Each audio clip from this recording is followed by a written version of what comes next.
For 4 years in the United States of America, we had a president who stood up at press conferences and talked tough about Vladimir Putin, and then Putin invaded Ukraine and destroyed a significant chunk of the country. The path to peace and the path to prosperity is maybe engaging in diplomacy. We tried the pathway of Joe Biden of thumping our chest and pretending that the President of the United States' words mattered more than the President of the United States' actions. What makes America a good country is America engaging in diplomacy. That's what President Trump is doing. Can I ask you?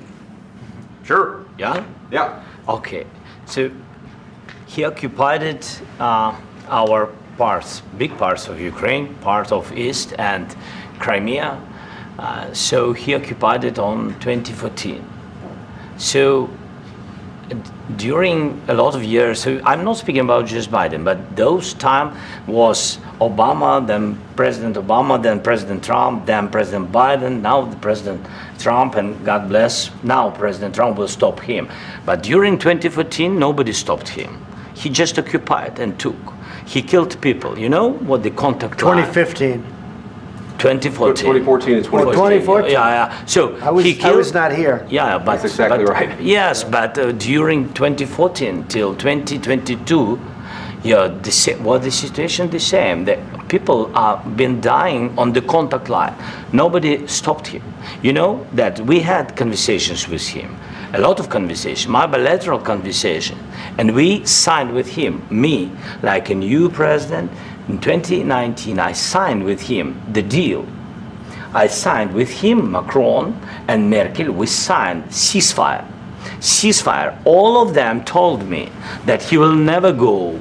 We signed with him with gas contract, yes, but after that, he broken this ceasefire. He killed our people and he didn't exchange prisoners. We signed the exchange of prisoners, but he didn't do it.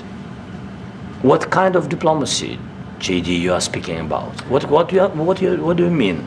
I'm talking about the kind of diplomacy that's going to end the destruction of your country. Yes, but if you Mr. President, with respect, I think it's disrespectful for you to come into the Oval Office and try to litigate this in front of the American media. Right now, you guys are going around and forcing conscripts to the front lines because you have manpower problems. You should be thanking the President for trying to bring an end to this conflict. Have you ever been to Ukraine that you say what problems we have?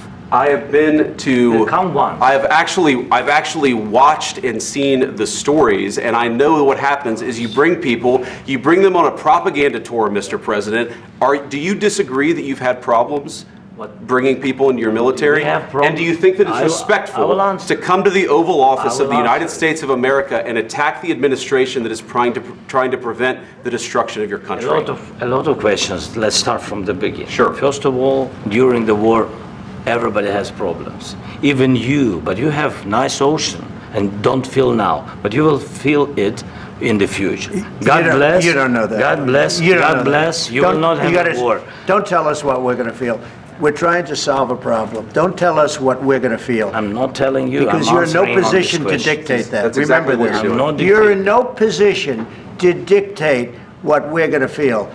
We're going to feel very good. You will feel influenced. We're going to feel very good and very strong. You will feel influenced. You're right now not in a very good position. You've allowed yourself to be in a very bad position, and he happens to be right about it. From the very beginning of the war. You're not in a good position. You don't have the cards right now.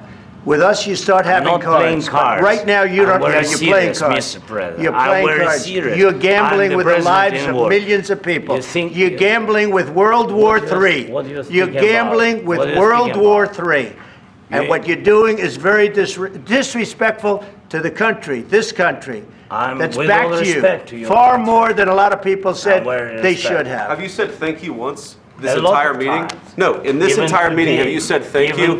You went to Pennsylvania and campaigned for the opposition in October. Offer some words of appreciation for the United States of America and the president who's trying to save your country. Please, you think that if you will speak very loudly about the war, you can... He's not speaking loudly. He's not speaking loudly. Your country's in big trouble. Can I Wait a answer? minute. No. You've done a lot of talking. Your country is in big trouble. I know. You're not winning. You're not winning this. you have a damn good chance of coming out okay because of us. Mr. President, we are staying in our country, staying strong from the very beginning of the war. We've been alone, and we are thankful. I said thanks You haven't been in this alone. cabinet, You and haven't not been only alone. in this cabinet. We gave you, through I this said thank stupid you. president, $350 billion. You voted We gave for you your military president. equipment, You and you voted men for are your brave, but they had to use our military. Yes. What about If you didn't have our military equipment, if you didn't have our military equipment, this war would have been over in 2 weeks. In 3 days, I heard it from Putin. In 3 days, this is something Maybe new. less. In 2 weeks, of course, yes. It's going to be a very hard thing to do business like this, I tell you. Just say thank you. I said a lot of times thank you to American people. Accept that there are disagreements, and let's go litigate those disagreements rather than trying to fight it out in the American media when you're wrong. We know that you're wrong. But you see, I think it's good for the American people to see what's going on. I over understand, there. sir. I think it's I very understand. important. That's why I kept this going so long. You have to be thankful. You don't have the I'm cards. thankful. You're buried there. Your people are dying. tell you You're again, running I low know. on soldiers. Don't- Listen, don't please, you're running Mr. low on President. soldiers.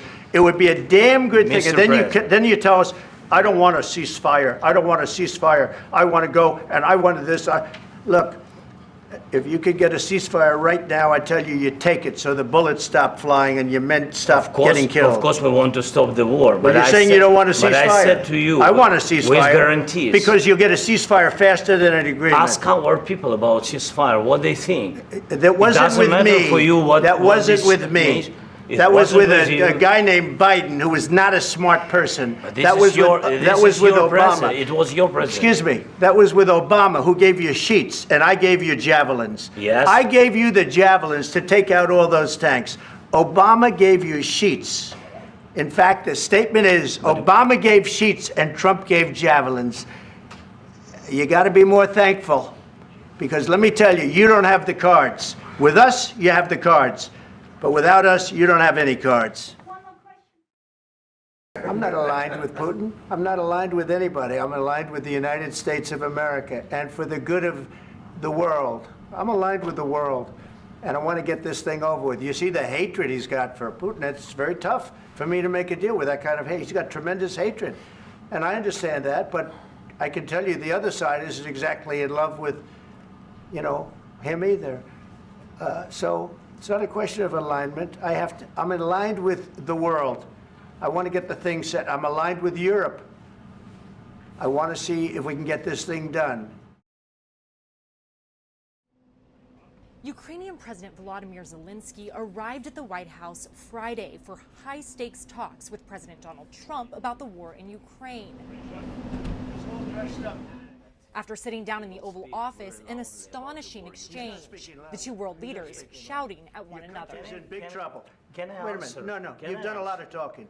Your country is in big trouble. I know. You're not winning. know. You're not winning this. Part of today's goal was to sign an agreement that would give the U.S. access to Ukraine's rare earth minerals in exchange for what Ukraine hoped would be concrete security guarantees. You're not in a good position. You don't have the cards right now. With us, you start having not cards. playing cards. It's been 3 years now since Russia's full-scale invasion of Ukraine. And just a few weeks ago, U.S. leaders held talks with Russian leaders about a peace agreement. But Ukraine was not included in those talks. Well, if I didn't align myself with both of them, you'd never have a deal. You want me to say really terrible things about Putin and then say, "Hi, Vladimir, how are we doing on the deal?" That doesn't work that way. Zelenskyy departed early with no deal and no press conference. Trump posting on social media that Zelenskyy had, quote, disrespected the United States and was not, quote, ready for peace. At the White House, I'm Julia Benbrook. A possible agreement between the United States and Ukraine could provide the U.S. access to some of Ukraine's natural resources, specifically critical minerals. Nickel, copper, cobalt, lithium, uranium, graphite. And rare earth minerals. Neodymium is an important one, praseodymium, terbium, scandium, dysprosium. Access to these resources is in U.S. national interest. The minerals are ingredients for energy technologies, modern tech like semiconductors, and are critical to national security. rare earths are absolutely vital for almost every form of defense technology. They're in fighter jets, warships, lasers, missiles, tanks. One of the likely reasons President Trump pushed for the deal now is geopolitical. 90% of the world's rare earths are processed by China. So they have a particularly dominant hold on it. Tension with China is simmering hot right now, and we have seen China roll out more mineral and mineral export restrictions. The abundance of Ukraine's rare earth minerals that would be available to the U.S., however, is still unclear. And experts say with needed geological mapping and mining infrastructure still to be built, the fruits of a deal would not be immediate. The U.S. won't actually see the benefit for the better part of 20 years because on average globally, it takes 18 years to build a new mine. Yeah, well, it does. It has a huge stake. And by the way, as we're speaking right now, there are explosions outside because air defense systems are trying to repel a huge swarm of Russian drones. It's almost as if it started on cue after the Ukrainians left the White House. But having said that, and I'm safe, so don't worry.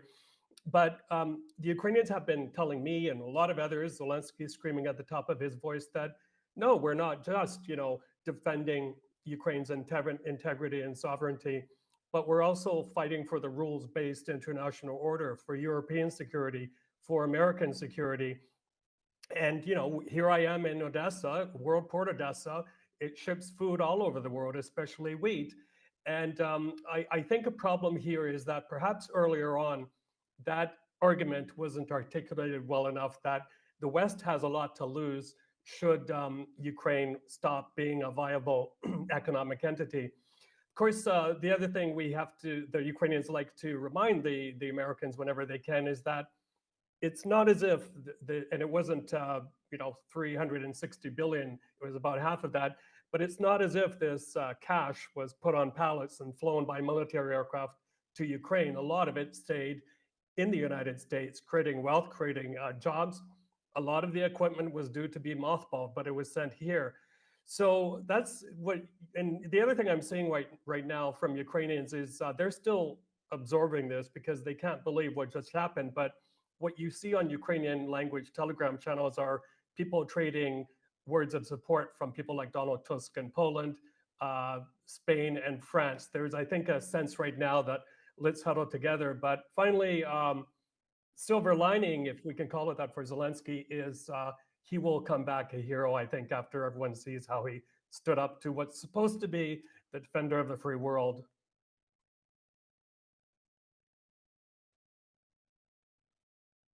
Let's just cut to the chase. The president of the United States is a coward who is Vladimir Putin's puppet. And the vice president of the United States is a pogue and a coward who is Donald Trump's puppet.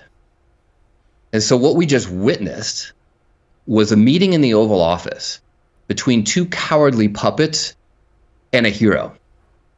And whether you voted for these puppets or not, just as an American, as a fellow American, it's just embarrassing that the only hero in the Oval Office, the only decent human being for that matter, is the Ukrainian.